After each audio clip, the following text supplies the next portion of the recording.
The Toronto Blue Jays' R.A. Dickey stands alone. He's baseball's only pitcher, daring enough to throw the unpredictable knuckleball.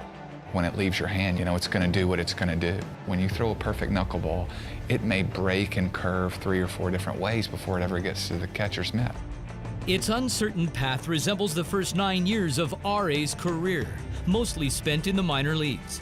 In 2006, with an aging arm and at the urging of his pitching coach, he picked up the knuckler, a transition few veteran pitchers are willing to even try.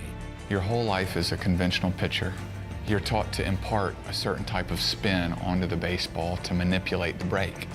Well, a knuckleball is antithetical to that, and I'm trying to take spin completely off of the baseball. And so that's a whole different dynamic mechanically. It's a different hand position, it's a different release point, and it was difficult. R.A. spent the next 4 years with 4 different teams and 3 extended AAA stops, the longest here in Nashville, where he surrendered 25 years of previous training, honing the new pitch. But while working to stop the spin on his knuckleball, his life was spinning in turmoil. Running from a past that was very painful to deal with and very secret. When I was sexually abused at 8 years old, I didn't trust another human being, much less a caring God. When you go through abuse, it's like something handicaps you in that moment. My growth was stunted, trying to control that as much as possible. I got to the place where I came to the end of myself. You know, I was behind the wheel of a car and had a garden hose taped to a tailpipe running in the driver's side window, and was about to end it all. And felt God say, this is not how it's meant to be for you. And I was able not to turn the key and sought help the next day, and it allowed me to go into places, dark places that I had never dare venture before. It took R.A. a year and a half with a therapist before opening his deepest wound. As you grow up with those dysfunctional traits, they manifest in all kinds of different ways that become toxic. I had to relearn. I had to go back and confront that boy again and learn how to do life differently.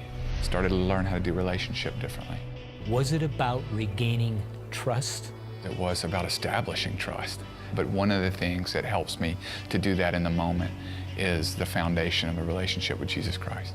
Despite the tragedy, and despite the appalling things that happened in my past, I feel like when I came to know Christ more intimately, I had real purpose in that. He agreed to a contract with the New York Mets. It was there that his new grip grabbed hold of opportunity. Coming off his most promising major league season, he reinvented his career.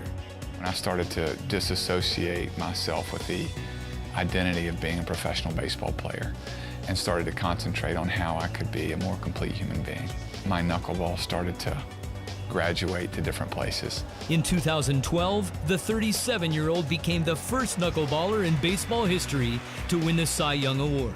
Before the season, he authored a book disclosing his abuse, relational mistrust, and fear of uncertainty, using the unpredictability of the knuckleball to tell it.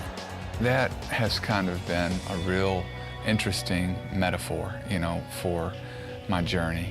My life has been, you know, one direction, up, down, sideways. I've just been just like the trajectory of a knuckleball. You don't always have a say in what happens in your life, you know. Including his career moves. After his Cy Young season, R.A.'s value skyrocketed. So did the cost of extending his deal. He was traded to Toronto. The ace of the Blue Jays staff is learning the discipline of surrender. I have to be all in so much that whatever happens, you're okay with. When it leaves your hand, you have to let it go. I think the word surrender it's an active verb. I mean, you have to be intentional about doing it. If I invest in the process of doing relationship well with a living God, I have to surrender to the outcome of what it's going to be. It's not something that just happens naturally. It is against my human nature to give over what I want to control. And it takes practice. That practice has brought healing and perspective. I'm able to look back and say, well, you had a special narrative planned out for me, and I get it. And I want him to fix it. and he doesn't necessarily fix it on my timing. God has given me a journey that is so clear because of all the similarities between the actual pitch that I throw and my walk as a human being and as a Christian. R.A. Dickey, the knuckleball specialist, is thankful for the grace and love of Jesus Christ. When you take the risk of entering into a relationship with a living God through Jesus Christ, let your expectation be that God wants to love you where you are, wherever that is, in your brokenness. Like he wants to be there with you in that moment.